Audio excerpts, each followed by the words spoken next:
If you want to overlay images in Photoshop and make them blend naturally without wasting time on complicated edits, this is the easiest way to do it.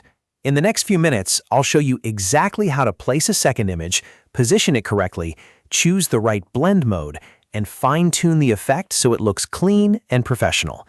If this tutorial helps you, make sure to hit the like button and subscribe for more Photoshop tips and quick editing guides. All right, let's jump right in.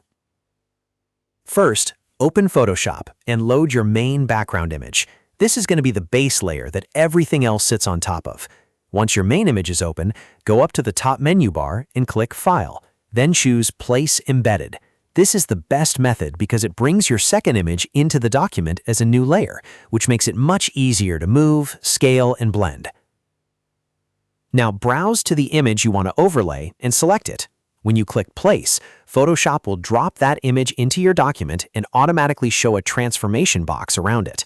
This box is what allows you to adjust the size and placement before locking it in. Take your time here, because getting the position right makes a huge difference in how the final composite looks. To resize the image, drag one of the corner handles.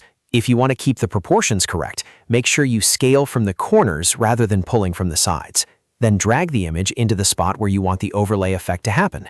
Maybe you want it centered, maybe off to one side, or maybe just covering a specific part of the background. Photoshop gives you full control here, so place it exactly where it looks best. When you're happy with the size and position, press Enter on Windows or Return on Mac to confirm the transformation. That locks the image into place as a new layer in your document. Now comes the part that really makes the overlay work.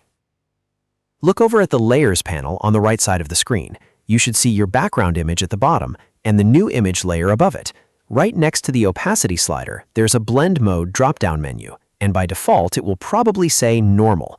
Click that menu because this is where Photoshop's overlay magic happens. Once the Blend Mode list opens, you'll see a lot of different options, but the three most useful ones for image overlays are Overlay, Screen, and Multiply. Each one creates a different look depending on the kind of image you're using on top. If you want a strong, high-contrast blend that really combines both images into one, Overlay is usually the best place to start. It's a classic Photoshop blend mode because it boosts contrast while preserving the dark and light areas in a dramatic way. This works especially well for textures, lighting effects, and artistic composites.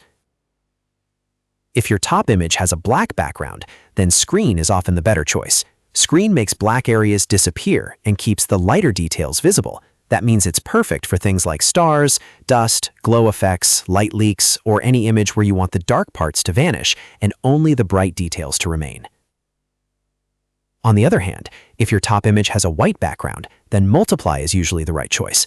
Multiply removes the white portions and leaves the darker details visible, which is great for scanned drawings, hand-drawn sketches, logos, ink textures, or text-based overlays. So if your overlay image is on white paper, Multiply can make it blend beautifully into the background.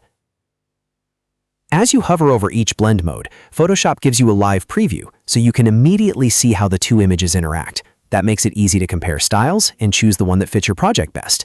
Don't be afraid to click through a few options, because sometimes the best result is not the one you expected. After choosing the blend mode, you may notice the effect looks a little too strong. That's totally normal. The next step is to fine-tune the intensity using the opacity slider in the Layers panel.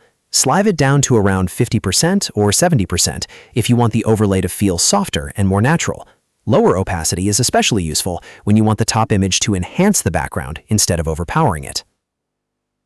If the overlay still looks too harsh, you can keep adjusting the opacity until both images feel balanced. The goal is to make the composite look intentional, not forced. Small changes can make a big difference, so move the slider slowly and watch how the image changes in real time. And that's really the full process. Open your base image, place the second image using Place Embedded, resize and position it, choose the blend mode that matches your goal, and then lower the opacity if needed.